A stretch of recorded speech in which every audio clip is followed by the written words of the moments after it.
తాకట్లో ఉన్న మీ బంగారాన్ని విడిపించి ఆ రోజు ఆన్లైన్ రేటుకి కొంటాం. Sharma gold company. నమస్కారం, వెల్కమ్ టు సుమన్ టీవీ. నేను గీతాంజలి. జనవరి 30వ తారీఖు నుంచి శారదా నవరాత్రులు. ముఖ్యంగా ఈ నవరాత్రులు ఎవరెవరు ఆచరించవచ్చు, ప్రత్యేకంగా చెప్పాలంటే అమ్మవారి గురించి, అమ్మవారి విశిష్టత కూడా తెలుసుకుందాము. అలాగే నవరాత్రులు ఆచరించేటప్పుడు విధిగా అందరూ చేయవలసిన పనులు ఏమిటి, చెయ్యకూడనివేమిటి, ఇవన్నీ తెలుసుకుందాం. వివరించేందుకు ప్రస్తుతం మనతో పాటు ఉన్నారు ప్రముఖ జ్యోతిష్యులు, శ్రీచక్రపీఠం వ్యవస్థాపకులు బ్రహ్మశ్రీ ప్రదీప్ జోషి గురువు గారు. వారితో మాట్లాడదాం. గురుగారు నమస్కారం అండి. శ్రీమాత్రే నమః. జనవరి 30వ తారీఖు పాడ్యమి, మాఘమాసం ప్రారంభం అవుతుంది. శారదా నవరాత్రులు అని విన్నానండి. అంటే మామూలుగా వింటే గనక నవరాత్రులు అనగానే దుర్గా అమ్మవారివే, ఆశ్వేజ మాసంలో వచ్చేటువంటివే చేస్తూ ఉంటారు. ఈ మధ్య విన్నాం వారాహి అమ్మవారి నవరాత్రులు కూడా చేశారు. వసంత నవరాత్రులు అని విన్నాం.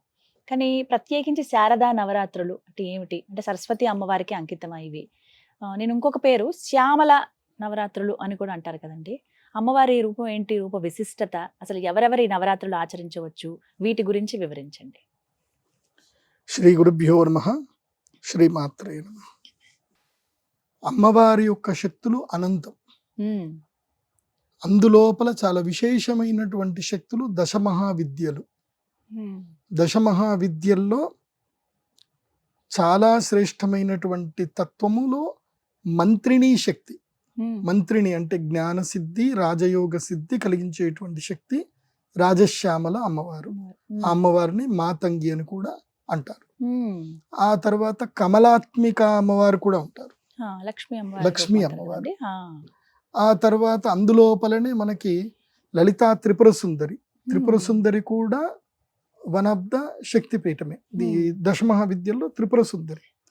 తర్వాత తార, భైరవి, కాళి, చిన్నమస్త, ధూమావతి, బగలాముఖి, ఇవన్నీ కూడా శక్తులే. ఇందులోపల రాజసిక శక్తులు, తామసిక శక్తులు, సాత్విక శక్తులు ఉంటాయి. సాత్విక శక్తుల్లోకి వచ్చేసరికి మనకి త్రిపుర సుందరి అమ్మవారు, త్రిపుర భైరవి అంటారు అమ్మని, త్రిపుర భైరవి కమలాత్మిక. రాజసిక శక్తులకు వచ్చేసరికి మనకి ప్రధానంగా వచ్చింది మాతంగి, రాజశ్యామల అమ్మవారు. ఈ రాజశ్యామల అమ్మవారు మహాశక్తి సంపన్నమైనటువంటి శక్తి తత్వం.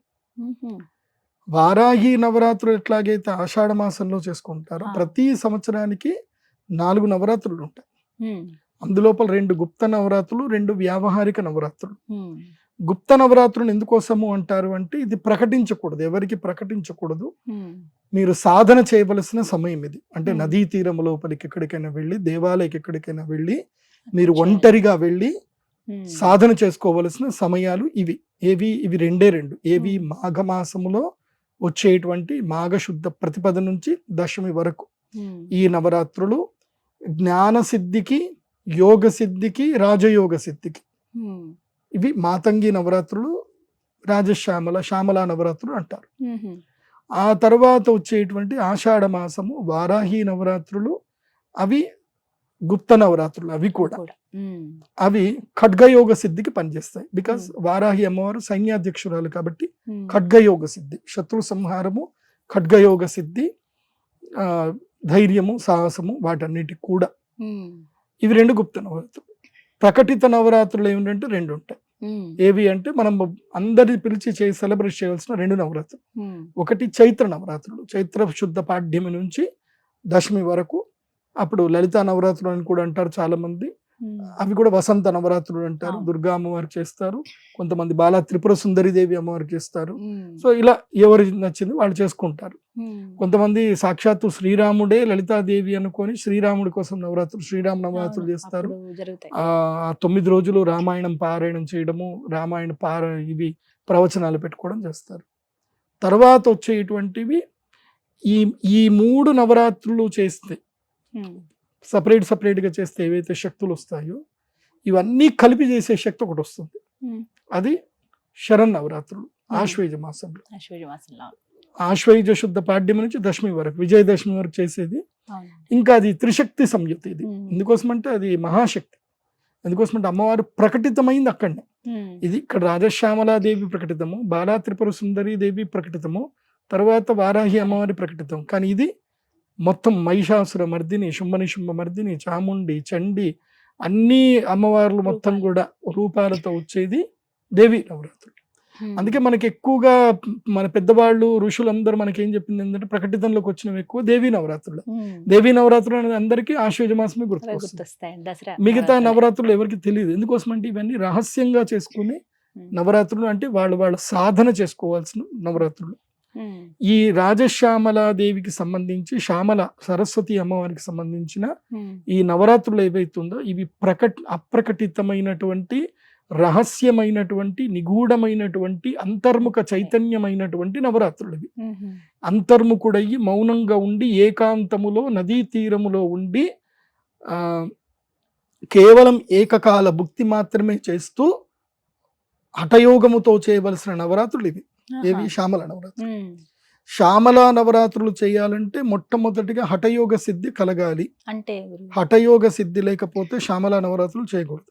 హఠయోగం అంటే హఠయోగం అంటే యోగాసనాలు. అందులోపల 108 సూర్య నమస్కారాలు కంప్లీట్ అయిపోవాలి. అవి కూడా 17 స్టెప్స్ ఆఫ్ సూర్య నమస్కారం. 12 స్టెప్స్ సూర్య నమస్కారాలు కాకుండా ఇంకా హార్డెస్ట్ సూర్య నమస్కారం ఉంటుంది, 17 స్టెప్స్ ఆఫ్ సూర్య నమస్కారం. సో 17 స్టెప్లది సూర్య నమస్కారాలు ఉంటాయి, అవి ప్రాక్టీస్ చేయాలి.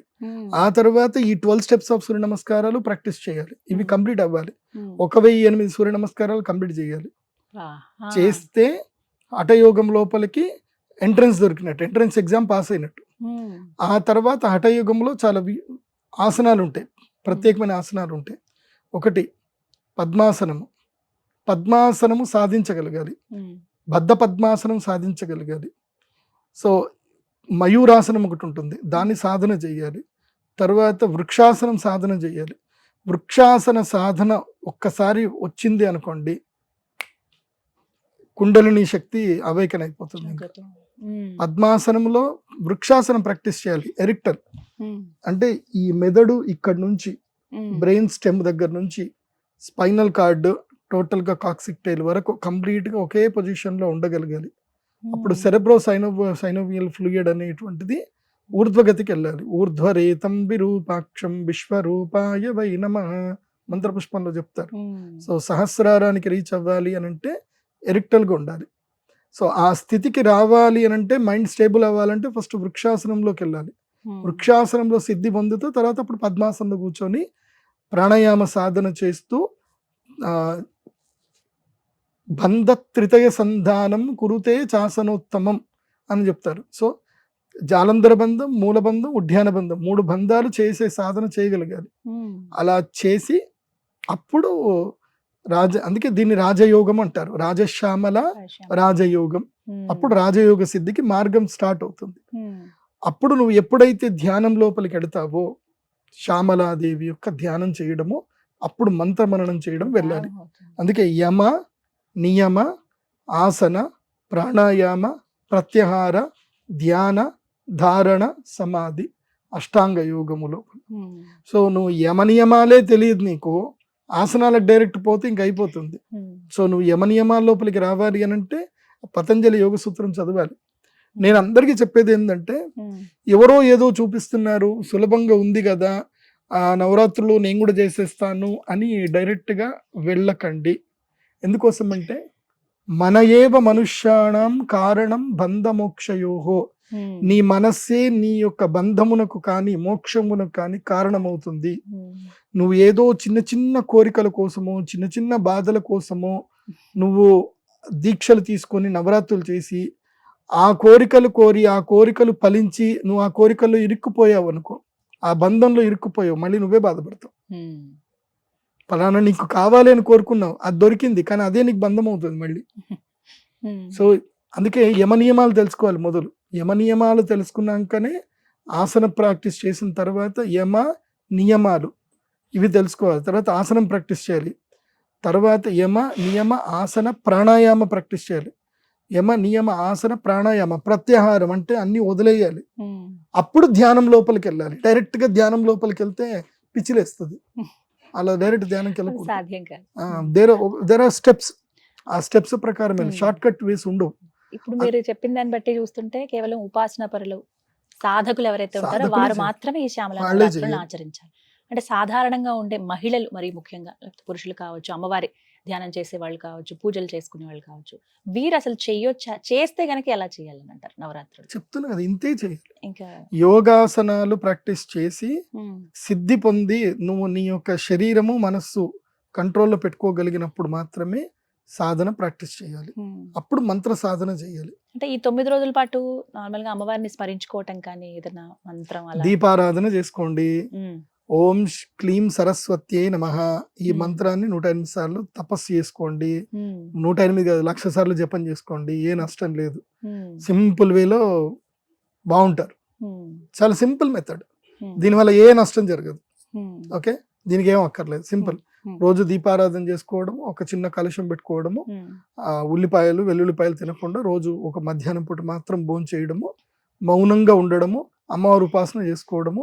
ఓం క్లీం సరస్వత్యై నమః ఉమ్, ఈ మంత్రం. క్లీం అనే బీజాక్షరం. ఉమ్. సో క్లీం బీజాక్షరంతో సరస్వతి మంత్రాన్ని చక్కగా అందరూ చదువుకుంటూ పఠించొచ్చా అండి? చేసుకోవచ్చు. అంటే చేసుకోండి. గురుముఖంగా ఉమ్. గురుముఖంగానే గురుముఖంగా తీసుకోవాలంటారు చేసుకుంటే గురువులు. మంచిది. ఇప్పుడు ఎక్కడ గురువులు దొరుకుతున్నారు? సో రండి. ఇప్పుడు ఇదే గురుముఖత అనుకోండి. ఉమ్, ఏదైనా దేవస్థానంకి వెళ్ళండి, ఒక 500 రూపాయలు గురువుకి ఇచ్చినట్టుగా సంభావన ఇచ్చేసేయండి దేవస్థానంకి. ఏది నాట్ ఎండోమెంట్ దేవస్థానంలో డబ్బులు వేయకండి. సో ఎవరైనా మంచి శ్రీ విద్యోపాసకులు అనిపిస్తే వీళ్ళ దగ్గరికి వెళ్ళి వాళ్ళకి బట్టలు సంభావన ఇచ్చి, గురుగారు ప్రదీప్ జోషి గారు ఈ మంత్రం చెప్పారు, అది నేను చదవచ్చా, నాకు ఆ యోగ్యత ఉందా అని ఆ శ్రీ విద్యోపాసకులను అడిగి, ఉమ్, చదువుకో పర్వాలేదు పో అని వాళ్ళతోటి అమ్మవారు అనిపిస్తే చదువు, లేకపోతే చదువుకో ఉమ్. అని చెప్తున్నాను. అదొకటి అంగీకారం ఉండాలి. అంగీకారం. ఉమ్, సో గురువు అనుజ్ఞ చాలా ముఖ్యం. ఉమ్, శ్రీ విద్యోపాసకులు చాలా తక్కువగా ఉన్నారు. అవును. ఉన్న శ్రీ విద్యోపాసకులు ఎవరు కనుక్కోండి. ఉమ్, శ్రీ విద్య అంటే అమ్మ కళ్ళు మూసుకుంటే అమ్మ కనబడాలి. లలితా సహస్రం చదువుతుంటే అమ్మ తత్వం మొత్తం తెలుస్తూ ఉండాలి. ఉమ్, శ్రీచక్రం చూడగానే ఏ శక్తి ఎక్కడుంది అనేది తెలియాలి. ఉమ్, శ్రీ విద్య అంటే అది. శ్రీ విద్య తెలుసుకోవడం చాలా కష్టం. ఉమ్, చరమే జన్మని చైవ శ్రీ విద్యోపాసకో భవేత్. ఉమ్. చిట్ట చివరి జన్మ వస్తే తప్ప శ్రీ విద్య ఉపాసన తెలియదు. చేయలేదండి. శ్రీ విద్య ఆ. తెలిసింది అంటే అర్థం ఏంటంటే వీడికి చిట్ట చివరి జన్మ వచ్చిందని అర్థం. ఉమ్, అది. సో అట్లా శ్రీ విద్య తెలుసుకొని రాజశ్యామను ఉపాసన చేయండి. ఉమ్, అయితే నేను విద్యార్థులకి చెప్పేది ఏంటంటే ఈ 9 రోజులు ఉమ్, శ్యామలా దండకము చదవండి. ఉమ్. మాణిక్య వీణ మాణిక్య వీణ ముబలాలయంతీం మదాలసాం మంజుల వాగ్విలాసాం మాహేంద్ర నీలద్యుతి కోమలాంగీం మాతంగ కన్యాం మనసా స్మరామి. చతుర్భుజే చంద్రకళావతంసే కుచోన్నతే కుంకుమరాగశోణే పుండ్రేక్షుపాశాంకుశ పుష్పబాణహస్తే నమస్తే జగదేకమాతః. మాతా మరకత శ్యామా మాతంగీ మదశాలిని కటాక్షయతు కళ్యాణి కదంబ వనవాసిని. జయ మాతంగతనయే జయ నీలోత్పలద్యుతే జయ సంగీతరసికే జయ లీలాశుకప్రియే. జయ జననీ సుధా సముద్రాంత హృద్యన్మణిద్వీప సంరూఢ బిల్వాటవీ మధ్య కల్పద్రుమా కల్ప కాదంబ కాంతార వాసప్రియే కృత్తివాసప్రియే సర్వలోకప్రియే. సాదరారబ్ధ సంగీత సంభావన సంభ్రమాలోల నీపస్రగాబద్ధ చూలీసనాతత్రికే సానుమత్పుత్రికే. శేఖరీభూత శీతాంశు రేఖామయూఖావళీబద్ధ సుస్నిగ్ధ నీలానక శ్రేణి శృంగారితే లోక సంభావితే. కామలీలాధను సన్నిబభ్రులతా పుష్ప సందోహ సందేహ కృలోచనే వాక్సుధాసేచనే. చారు గోరోచన పంక కేళీలలామాభిరామే సురామే రమే. ప్రోల్ల సద్వాలికా మౌక్తిక శ్రేణికా చంద్రికా మండలోద్భాసి లావణ్యగండస్థలన్యస్త కస్తూరికా పత్ర రేఖా సముద్భూత సౌరభ్య సంభ్రాంత భృంగాంగనా గీత సాంద్రీభవన్మంద్ర తంత్రీస్వరే సుస్వరే భాస్వరే. వల్లకీ వాదన ప్రక్రియాలోల తాళీదలాబద్ధ తాటంక భూషా విశేషాన్వితే సిద్ధ సమ్మానితే. దివ్యహాలా మదోద్వేళ హేలాల సచక్షురాందోళన శ్రీ సమాక్షిప్తైక కర్ణైక నీలోత్పలే శ్యామలే. ఇలా అమ్మవారిది చక్కగా అనర్గళంగా చదువుతూ వెళ్ళండి. అలా వచ్చేస్తా ఉంటాయి అంతే. మీ సబ్ కాన్షియస్ మైండ్కి దాటి శ్యామలా దండకం మీ నాలుక మీద వచ్చేస్తూ ఉండాలి. అంటే మీరు నెక్స్ట్ ఏం వర్డ్ చదువుతున్నారు అనేది కూడా మీ కాన్షియస్కి తెలియదు కూడా. అలా లలితా సహస్రం కూడా రావాలి. ఎప్పుడైతే బియాండ్ ద సబ్ కాన్షియస్లో నీ వర్డ్ అనేది బయటకు వచ్చిందో నీకు వశిన్యాది వాగ్దేవతల అనుగ్రహం సిద్ధించింది అని అర్థం. అంటే నీకు వాక్ సిద్ధి కలిగింది అని అర్థం. సో శ్యామలా నవరాత్రుల్లో శ్యామలా దండకం చదవండి. చాలా సింపుల్ మెథడ్లో వెళ్ళిపోతుంది. రాజమాతంగి ఉపాసన చేయాలంటే రాజయోగ సిద్ధి ప్రారంభం చెయ్యాలి. ఇమ్మీడియట్లీ చేస్తా అంటే కుదరదు. అది చేసిన తర్వాత ఆ శక్తి అద్భుతమైన శక్తి. ఇంకా నీకు మానవ జన్మ మీద పెద్దగా ఉండదు. నువ్వు బియాండ్ ద బాడీ అయిపోతావు, శరీరం దాటిపోతావు. ఒక్కసారి రాజశ్యామల అనుగ్రహం సిద్ధించింది, ఆజ్ఞాచక్రం బయట వరకు రీచ్ అయిపోయావు అంటే ఇంకా అయిపోయింది. నువ్వు బియాండ్ ద బాడీ అయిపోతావు. చనిపోయిన వాడిని బతికించవచ్చు. ఎవరు ఎక్కడున్న వాళ్ళని ఇక్కడ నుంచి దూరదృష్టితో చూసి వాళ్ళని హీల్ చేయొచ్చు. శక్తులు ఉంటాయి. చాలా అద్భుతమైన శక్తి. అది అనుభవంతో మాత్రమే చెప్పాలి. అవన్నీ చెప్తే కొంతమంది కామెడీగా అనిపిస్తుంది దుర్మార్గులకి, ఎవరికైతే జ్ఞానం ఉండదో. కాబట్టి అమ్మ అనుగ్రహం అయితే ఉంది, జరుగుతుంది. చాలా మంది ఏమనుకుంటారంటే మీకు అంత ఉంటే మీరు కోటీశ్వర్లు అవ్వచ్చు కదా అంటే, ఒరే పిచ్చినా సన్నాసులారా, శక్తి ధనము కోసం ఎవడు వెచ్చించడు. గొప్పవాడు ధనము కోసం వెచ్చించడు. శక్తి కేవలం క్షేమము గురించి, లోక చైతన్యం గురించి మాత్రమే వాడతారు. ఎందుకోసం అంటే, నువ్వు డబ్బున్నోడు సుఖంగా ఉన్నాడు ఒక్కడిని నాకు చూపించు. డబ్బు బాగా ఉండి వాడు ప్రశాంతంగా రోజు హాయిగా ఒక 10 గంటలు నిద్రపోతున్నాడు చూపి నాకు. అస్సలు లేరు.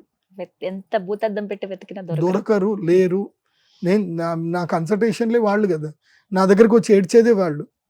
నేనంట ఆ రోడ్డు మీద ఫుట్పాత్ మీద పడుకున్నోడు ఏడుస్తున్నాడు, నువ్వు ఏడుస్తున్నావు, తేడా ఏముంది అని అంటాను నేను.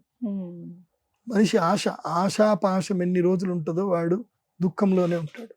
ఆశాపాశం లేనోడే ఆనందంగా ఉంటాడు. అది ఒక శ్రామికుడు, ఒక కార్మికుడు హాయిగా పొలం గట్టు మీద తెల్లటి పంచపరుచుకొని పడుకున్న, చెట్టు కింద పడుకున్న, అలా నిద్రపోయేటువంటి వాడు అదృష్టవంతుడు నాకు తెలిసి. అది ఈ విధంగా శ్యామల నవరాత్రులు. అందుకే మనకి దండం పెట్టుకుంటే చాలు. అందుకే మనకి ఏం చెప్తారు దేవి సప్తశతిలో, యాదేవి సర్వభూతేషు నిద్రారూపేణ సంస్థిత నమస్తస్యై నమస్తస్యై నమస్తస్యై నమో నమః. శక్తి రూపే చెప్పారు, నిద్రారూప అని చెప్పారు, జ్ఞాన రూప అని చెప్పారు. అంటే నిద్రకు అంత వాల్యూ ఉంది. నీకు నిద్ర లేదు అంటే శక్తి లేదు అని అర్థం. అమ్మ లేదు నీ దగ్గర, నిద్ర ఉంది, నువ్వు ప్రశాంతంగా ఉన్నావు, నువ్వు బాగున్నావు, అమ్మ అనుగ్రహం ఉంది అని అర్థం. నిద్ర లేకపోతే ఇంకేముంది? నేను చూస్తున్నా చాలా మంది నిద్ర లేక బాధపడుతున్న వాళ్ళని చాలా మంది చూస్తున్నా. నిద్ర లేక మెడిసిన్స్ వేసుకుంటారు. నాకు తెలిసి సెలబ్రిటీస్ అందరూ కూడా, మోస్ట్ ఆఫ్ ద సెలబ్రిటీస్ అందరూ కూడా నిద్ర లేక బాధపడుతుంటారు. ఎందుకోసం అంటే వాళ్ళ స్ట్రెస్ని తట్టుకోలేకపోతున్నారు, వాళ్ళు దాన్ని బ్యాలెన్స్ చేసుకోలేకపోతున్నారు. అందుకే ఆల్కహాల్ అడిక్ట్ అవ్వడము, లేకపోతే ఏదో ఒకటి తీసుకుంటే నాకు నిద్ర రావాలి, నువ్వేమన్నా చేయబాయి, నాకు నిద్ర రావాలి, నాకు ఒకటి ఇచ్చే, ఏదో ఒకటి ఇవ్వు, అది ఇట్లా వేసుకోగా నేను నిద్రపోవాలి. ఎందుకోసం అంటే తెల్లారితే నేను షూటింగ్లో నేను ఫ్రెష్గా కనపడాలి, నాకు నిద్ర రావట్లే. ఎందుకోసం అంటే ఇది పడుకోనివ్వట్లే నన్ను, ఇది పడుకోనివ్వట్లా, నిద్ర రావాలి, ఏం రావాలి.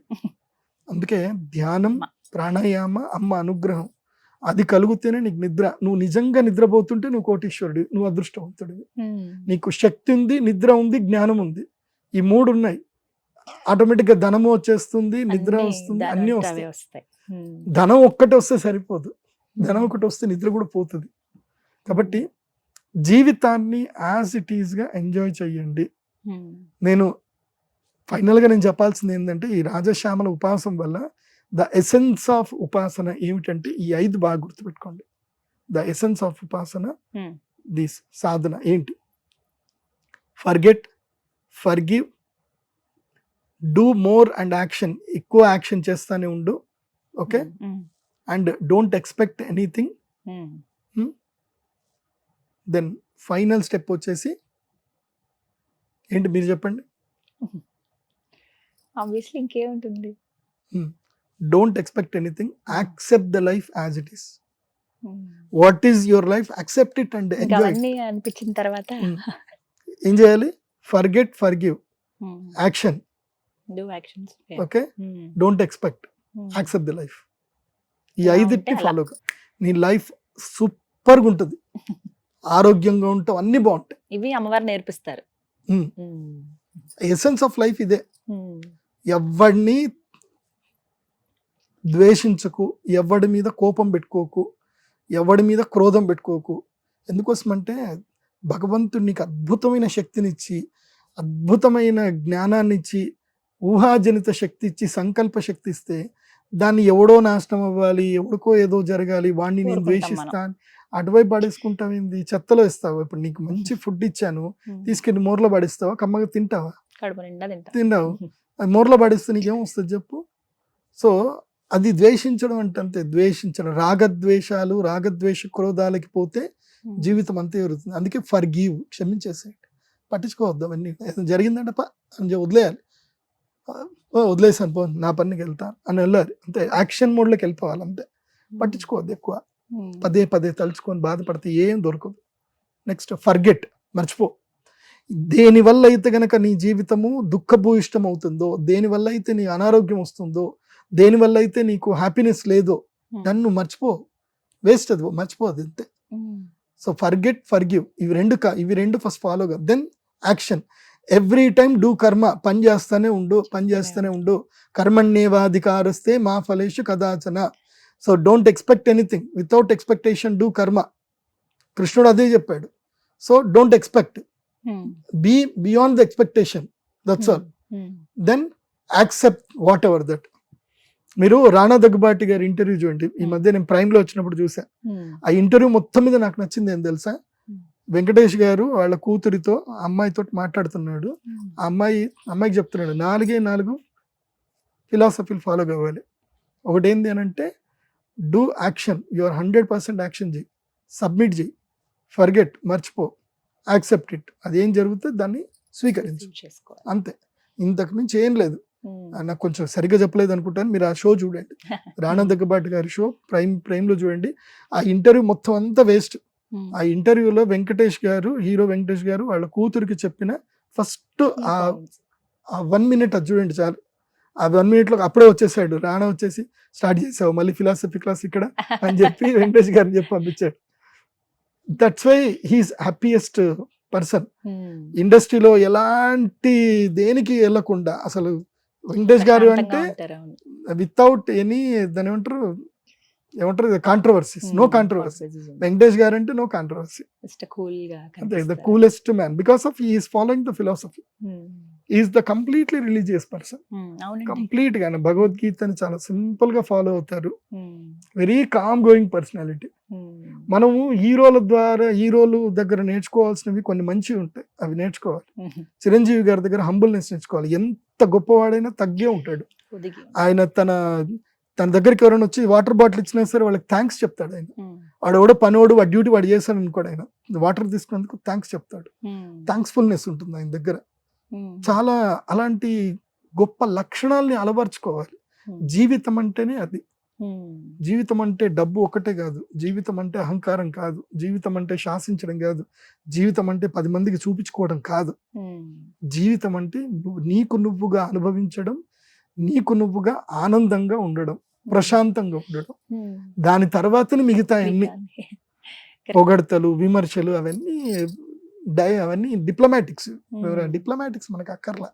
తిన్నామా, పడుకున్నామా, ప్రశాంతంగా పడుకున్నామా, అంతే. లైఫ్ లెసన్స్ ఇవన్నీ కూడా చక్కగా వివరించారు గురుగారు. ధన్యవాదాలండి. శ్రీమాత్రే.